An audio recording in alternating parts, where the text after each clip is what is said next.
गंगा के उत्तर का बिहार यानी मिथिला और जनकपुर यानी मिथिला, तो जनकपुर यानी नेपाल, अयोध्या यानी अवध, अवध यानी राम, राम यानी भारत। त्रेता युग कितने साल पुराना है ये विद्वान लोग जाने।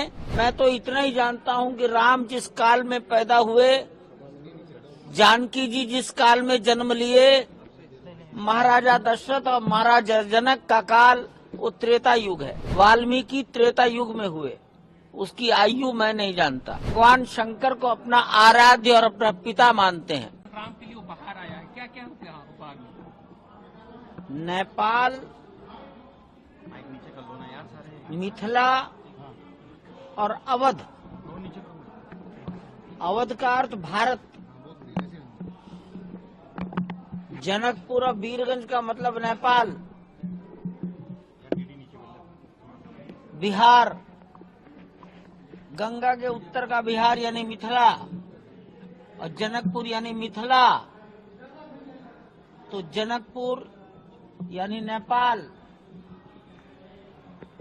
अयोध्या यानी अवध, अवध यानी राम, राम यानी भारत। तो नेपाल और भारत के रिश्ते ये त्रेता युग से चले आ रहे हैं। त्रेता युग कितने साल पुराना है ये विद्वान लोग जाने। मैं तो इतना ही जानता हूं कि राम जिस काल में पैदा हुए, जानकी जी जिस काल में जन्म लिए, महाराजा दशरथ और महाराजा जनक का काल वो त्रेता युग है। वाल्मीकि त्रेता युग में हुए, उसकी आयु मैं नहीं जानता। वो विद्वान लोग जो कह देंगे मान लेंगे। तो हमारे रिश्ते इतने पुराने हैं। राम भगवान शंकर को अपना आराध्य और अपना पिता मानते हैं, और शंकर राम को अपना आराध्य और पिता मानते हैं, और पशुपतिनाथ नेपाल में है। तो ये दोनों के आत्मा के संबंध, दोनों की एकात्मता को प्रकट करने वाले संबंध हैं। हम सब जानते हैं कि छोटी उम्र में राम को ऋषि विश्वामित्र, महर्षि विश्वामित्र अपने साथ ले गए यज्ञ की रक्षा के लिए। दो भाई गए थे, लक्ष्मण भी गए थे, और यात्रा करते करते वो जनकपुर पहुंच गए। और आप सब जानते हैं कि वहां से फिर चारों भाई विवाह होकर आए। इसके जितनी बातें हैं ये अयोध्या के संतों से आप जान लें।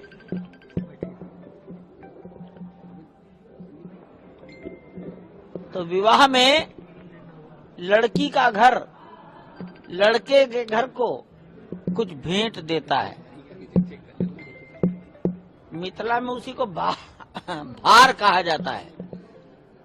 भार का मतलब एक लाठी, एक बांस कंधे पर रहता है, और उस बांस के दोनों कोनों पर टोकरों में भेंट का सामान रखा होता है। तो ये ऐसे भार लेकर जनकपुर, वीरगंज, मिथिला, ऐसे नेपाल का समाज, राम भक्त समाज 500 की संख्या में।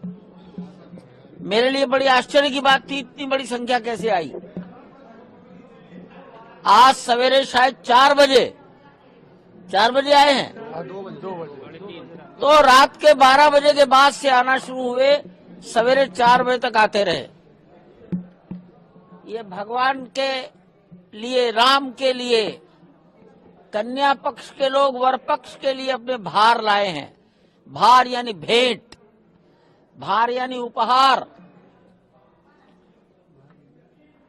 उपहार।